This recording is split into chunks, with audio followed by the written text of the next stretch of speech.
Dating gobernador ng Nueva Ecija si Epifanio de los Santos. Pero hindi lang politiko si Epifanio de los Santos. Isa rin siyang manunulat at historian.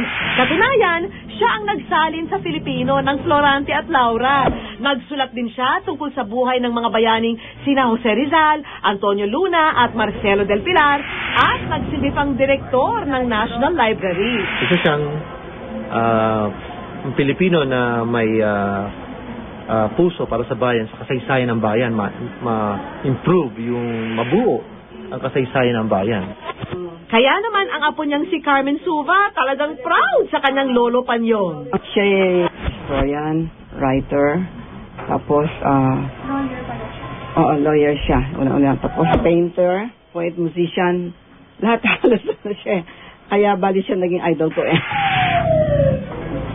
Madalas sa mga bayani o di kaya ay prominenteng politiko, ipinapangalan ang mga kalsada.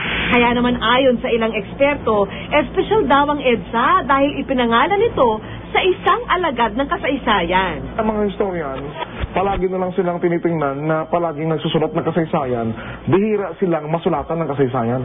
Before had the Filipino soldier in...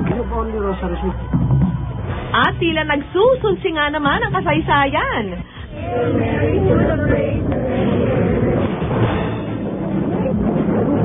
Power.